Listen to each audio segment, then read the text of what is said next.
한반도를 둘러싼 지금 외교 상황이 심상치가 않습니다. 북한의 5차 핵실험 이후에 대북 선제 타격론까지 얘기가 나오고 있고요. 또 중국과는 사드 갈등에 이어서 어선 갈등까지 겹친 상황입니다. 글쎄요. 이렇게 뾰족한 해법이 보이지 않을 땐 과거의 기록 속에서 그 해답을 찾아볼 필요 있습니다. 마침 송민순 전 외교부 장관이 그 과거의 기록을 담은 책 한 권을 펴냈습니다. 제목이 빙하는 움직인다. 자, 송민순 전 장관, 송민순 북한대학원대학교 총장 직접 만나보죠. 총장님 안녕하세요. 예, 안녕하십니까. 두문불출 하시더니 책 쓰셨어요. 예, 좀 하느라고요. 책 제목이 빙하는 움직인다. 이게 어떤 의미입니까? 제가 이제 현장에서 한 40년 가까이 이렇게 경험상 보니까 우리 한반도의 분단, 전쟁, 그리고 지금 핵으로 인해서 생기는 많은 문제, 예. 또 이걸 넘어가서 이제 우리가 통일로 가야 된다 이렇게 하는데, 예. 이 문제가 그냥 단순히 남북한 문제라든지 지금 또 이야기하는 북한, 미국 사이 이런 걸 넘어서서 한반도에서의 영향력을 유지하려는 미국과 중국이 갖고 있는 그런 냉전적 그 사고가 있습니다. 냉전적 구도, 자기들이 이익이죠. 이게 그 냉전 체제에서 추구하던 그런 이익 체계가 빙하처럼 우리를 덮고 있는데, 빙하라는 게 거대하지 않습니까? 그렇죠. 예, 그런데 이 빙하를 우리가 없애야 지금 이 문제를 해결하는데, 예. 그렇게 하려면은 빙하라는 거는 위에서 녹이고 또 바닥에서 미끄러지게 해야 이게 해결이 됩니다. 네, 그런 시각에서 이 문제를 한번 접근하면서 정리를 해봤습니다. 그러니까 냉전이라는 거대한 빙하를 외교의 힘으로 움직일 수 있다, 움직일 것이다 이런 의미군요. 네, 움직이려고 했고 움직여야 하고 앞으로 움직일 수 있다. 아하. 근데요, 지금 장관님 상황을 보면 그렇게 녹록진 않아요. 그러니까 빙하가 녹록하지 않죠. 그렇게 쉽게 녹진 않죠, 하긴 빙하가. 네. 그렇긴 합니다만 이제 송민순 장관이 외교 담당하던 그 시절을 떠올려 보면 그때는 햇볕 정책이 한창이었어요. 좀 이제 녹는 듯 했습니다. 근데 북한의 제1차 핵실험이 그 햇볕 정책이 한창일 때 발발하지 않았습니까? 어떻게 보면 그때 충격은 지금보다 더했거든요. 그때 우리가 어떻게 대응했었죠? 아니, 그 대응도 대응이지만 1차 핵실험이 나온 건 말씀이죠. 예. 그 이전에 1년 동안 6차 회담이 자초가 되었습니다. 그 자초가 뭐냐면은 이 마카오에 있는 북한이 거래하는 은행에 자금을 동결하면서 소위 그때 이제 BDA라는 방코 델타 아시아라는 그 사건 때문에 진행 중이던 회담이 좌초되면서 1년 사이에 이제 핵실험이 나왔습니다. 그런데 사정을 봐야 되고, 그때 이걸 풀기 위해서, 우리가 이제 했던 것은 북한이 그렇게 원하고 있는, 북미 관계 개선, 그리고, 북한에 대한 제재를 완화하고, 또 한반도에서 군사훈련을 조정하는 이런 요구들을 북한이 원했고, 중국이 또 그게 동조를 했습니다. 그러니까, 우리가 이 문제에 대해서 한국과 미국이 좀 들어주고 그래도 핵을 계속하면은 강경하게 지금처럼 말만 하는 게 아니고 실효성 있는 제재를 가하자는데 중국을 참여시키는 거였습니다. 그렇게 해야 중국이 참여할 수 있는 명분이 생기는 거거든요. 그런 식으로. 그런 식으로 해서 거기에 이제 소위 플랜 B를 우리가 이제 플랜 A, 플랜 B 이런 이야기 하지 않습니까? 그런 얘기 하죠. 그런 이야기 하는데 플랜 A는 좋게 하는 방향으로 하고 들어줘도 안 되면 플랜 B 이건 이제 힘을 실제 쓸 수 있는 그런 명분을 열어서 명분을 축적해서 길을 열자. 이러한 계획으로 했었죠. 그러니까 플랜 B에는 군사적인 검토, 어떤 군사적인 강경 대응까지도 있었던 거군요. 그 시절에도. 대응은 처음 경제적으로 시작합니다. 경제적으로 시작을 하는데 경제가 그냥 이렇게 지금은 중국이 북한에 대한 제재를 해서 완전히 참여를 하고 있지 않지 않습니까? 그렇죠. 그래서 중국이 실효적으로 참여를 하고 그래도 안 되면 그 다음에 문은 열어놓는 거죠. 그런 플랜 B와 A를 가지고 우린 접근했었다. 근데 지금은 말입니다. 이제 5차 핵실험까지 이루어진 상황에서 이렇게 무슨 뭐 대화로 플랜 A 가고 B 가고 이게 아니라 이거 북한이 핵 만지작거리면 우리가 먼저 타격하는 선제 타격론까지 생각해야 되는 거 아니냐. 혹은 우리도 핵무장해야 되는 거 아니냐. 이런 얘기가 우리 정치권에서도 나오고 미국 대선 후보들한테도 나오고 이렇습니다. 어떻게 지금 보세요? 말씀이죠. 선제 타격론 그런 문제 과거에도 다 검토했던 일입니다. 이렇게 보시면 됩니다. 선제 타격론 이야기하는 거 우리가 식당에서 밥 먹을 때 저녁에 보면 세트 메뉴가 있죠. 있죠. 예, 뭐 처음에 좀 뭐 이렇게 전체 나오고 또 본실료 나오고 디저트 나오고 있지 않습니까? 그렇죠. 세트 메뉴는 다 이렇게 먹는 것 아닙니까? 예. 그렇죠. 그렇게 하는 그게 그 속에 선제 타격이 들어 있느냐? 아니면 우리 뷔페 식당에 가면은 긴 식당 중에서 이런저런 여러 음식이 뭐 10몇 가지, 20가지 이렇게 쭉 늘어져 있지 않습니까? 예. 그 음식에서 골라 먹느냐 하는 선택인데 지금 이야기하는 선제 타격론은 뷔페 테이블 위에 올라 있는 선택 중에 하나입니다. 그러니까 20가지 음식이 쭉 있는 데서 내가 선택하느냐 마느냐의 문제다. 항상 선제 타격론 얘기는 있었다 과거에도. 그렇죠. 근데 지금은 이제 뷔페 음식 중에 지금까지는 안 골랐었다면 이제는 고르자는 거거든요. 내 접시에 담자는 거거든요. 근데 그건요.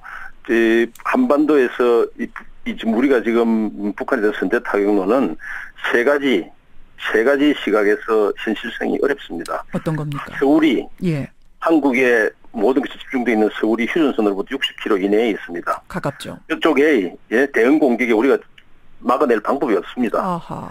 그다음에 중국이 결코 북한의 핵시설이라는 게 중국의 국경에서 100km 이내 안에 있습니다. 그건 바로 자기 국경하고 같은 겁니다. 자기 국경에 포격을 하는 것은 중국이 결코 용납하지 않습니다. 그다음에 세 번째로 이런 상황을 하면 우리가 선제 타격은 당연히 한반도에서의 전면 전쟁에 대한 대비를 하고 시작해야 됩니다. 전면전으로 가는 거다. 전면전에 가는 걸 대비를 하고 시작해야 되는데 그게 그렇게 하려면 제가 말한 대로 이게 만찬의 세트 메뉴로 짜서 해야 되는 거지.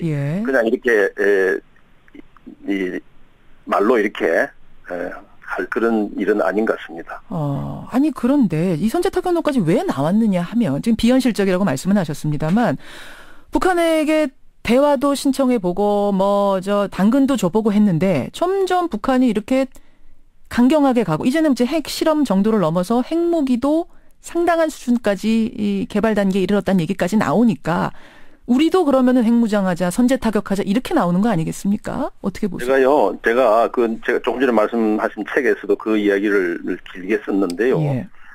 지금까지 북한과 중국을 포함시켜서 이 문제에 대해서 협상의 바닥까지 가본 적은 없습니다. 1994년에 제네바 합의 아시죠? 그 했고 또 2005년에 9.19 공동성명하고 이런 하는 과정에서 북한은 이게 자기 죽고 사는 문제를 가지고 하기 때문에 협상이 정말 거칩니다. 거칠어요. 거칠죠. 그런데 그러면은 북한이 협상 거친 걸로만 우리가 탓을 해갖고 넘어갈 수 있는 게 아니고 우리 쪽도 다시 말해서 미국이나 한국도요. 정부가 바뀌면서 정책도 바뀌었습니다.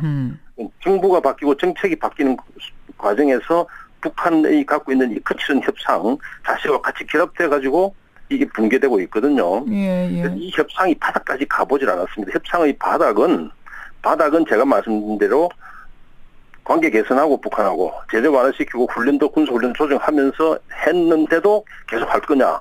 안 하면은 중국도 확실한 제재를 하라.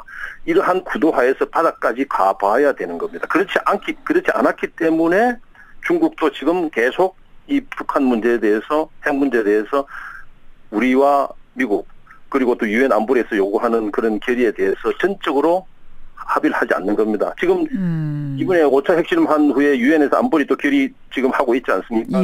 논의하고 있습니까? 결과를 보십시오. 결국은 또 북한에게 숨구멍을 열어주는 타이반으로 나올 겁니다. 협상의 바닥까지 가보지도 않고 지금 선제 타격론이니 핵무장론이니 현실성 없는 이야기를 하고 있다 이런 말씀이시군요. 네, 저는 그렇게 봅니다. 핵무장까지 얘기하는 지도자들에 대해서는 어떻게 생각하세요? 핵무장을 하겠다고 하는 분들은 핵무장이 실제 될 거라고 생각하면서 그 이야기를 하는 사람도 있고 안 되지만은 그래도 우리 핵무장까지 해야 될 정도로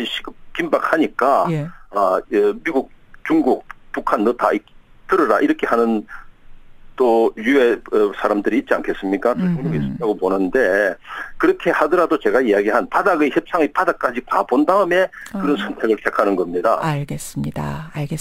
예, 송민순 전 외교부 장관 지금 대북 상황 보면서 답답한 심경을 토로하셨는데 지금 중국과의 그 외교 문제도 간단치가 않습니다. 사드 문제 때문에 중국이 우리한테 감정이 안 좋은 상황이었는데 이번에는 중국어선이 우리 해경정을 침몰시키면서 우리 감정이 또 상한 상황. 그러자 우리가 이제 강경 대응하겠다 하면서 지금 함포 쏘겠다, 벌컨포 쏘겠다 얘기를 하니까 또 중국이 어젯밤에는 이거 집단 발작이냐? 집행권 침해다? 이렇게 거세게 항의하고 나섰어요. 어떻게 보고 계세요? 지금 이게 이제 이 한중 관계뿐만 아니라 어떤 관계도 마찬가지인데 나라와 나라 사이의 관계에 있어서는 우리가 두 가지 문제를 구분해가 봐야 됩니다. 하나는 건가요? 서로가 지켜야 될 평화와 안정 이런 그 안보적인 문제와 무역이나 투자업과 같은 이제 경제 사회적인 이런 문제를 가지고 이제 연결시켜서 보는데 한국과 중국 관계는 제가 보기에는 지금요 우리가 나라와 나라 사이 관계를 짓는데 집을 지으면 맨 밑에 주춧돌 깔죠. 주춧돌 깔아야죠. 그리고 그 위에 벽돌을 쌓지 않습니까? 예. 근데 지금 이게 거꾸로 뒤바뀌었습니다. 밑에 벽돌이 들어가고 위에다가 주춧돌을 올리는 이런 식의 상황이 되었습니다. 아니 왜 그게 무슨 말씀이세요? 왜냐면은 중국이 가장 중시하는 것은 한반도에서 평화와 안정입니다. 예. 근데 이런 문제를 가지고 지금 우리가 조금 전에 논의한 북한 핵 문제라든지 그다음에 사드. 이 사드는 이제 중국은 자기를 겨냥하고 있다고 지금 주장하고 있지 않습니까? 그렇죠. 근데 이 주장은 서로 설득이 잘 안 됩니다. 근데 이런 문제에 대해서 한국과 중국은 완전히 엇갈렸습니다, 지금. 그렇죠.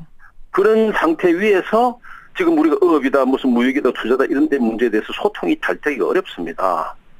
그래서 나라와 나라 사이는요, 주춧돌을 그런 국가 안보, 자기 생존에 관한 안보에 관한 문제에 주춧돌을 잘 깔고 그 위에 벽돌을 쌓아야 됩니다. 그래서 하나 말씀드리고 싶은 것이고 두 번째로 우리가 이제 이런 문제에 대해서 감정적으로 대응하면 안 됩니다.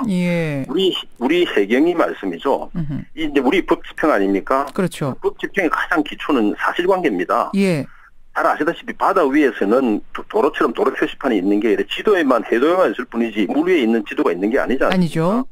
그래서 이게 체증을 확실하게 해야 됩니다. 체증을 팩트 확인을 확실하게 해야 된다. 그렇죠. 그렇게 해서 해야 되는데 지금 이제 제가 보기에는 한국과 같이 땅덩어리에 비해서 특히 이 해안선이 긴 나라는 이 해양 경비에 굉장히 고도의 전문성과 역량을 갖춰야 됩니다. 해안선이 긴 나라 세계 어디로 가나 우리와 같은 지형과 이런 해안선을 가진 나라는 이 코스트 가드, 미국에서는 이제 해양 경비청이라고 그러지 않습니까? 코스트 가드, 일본의 순시선 뭐 이런 등 것처럼 이 해안 경비 조직이 굉장히 고도화 전문화되어야 됩니다. 이런 문제에 대해서 현재 우리가 그 역량을 갖추고 있는지 이 조직이나 예산이나 실제 또 우리가 보통 말하는 내공이라고 그러지 않습니까? 지금 이야기한 체증 능력 이런 것뿐만 아니라 진압을 할 때도 진압의 전문성 그러니까 뭐 발칸포를 안 쏘고도 진압할 수 있는 그런 능력 이런 것들을 갖추어야죠. 지금 그러니까 감정적인 대응은 물론 중국이 무례하게 하면 안 되겠지만 우리도 감정적인 대응보다는 어떤 증거를 들이밀면서 외교를 하자, 얘기를 하자, 따지자 이 말씀이시군요. 그럼 지금 이제 언론에서 뭐 미국, 중국에서도 이야기하고 있는 우리가 공해까지 나와서 우리 구역이 아닌 데까지 와서 북행선을 했다고 그러는데 이제 이게 국제 해양법상은 이제 긴급 추적권이라고 해서 우리 수역에서 생긴 일을 하고 도망갔을 때는 공해까지 나가서 다른 공해 수역까지 나가서 그걸 체포할 수 있습니다. 그런데 문제는 그 출발점이 어디서 시작됐느냐. 출발점이 이런 것들이 이제 중요한 요인이 되겠죠. 사실 알겠습니다. 주춧돌과 벽돌의 순서가 바뀌었다는 좀 그 이야기가 참 와 닿네요. 송민순 외교부 장관님, 좀 이 중요한 시점마다 이렇게 나와서 말씀을 좀 해주시면 좋겠어요.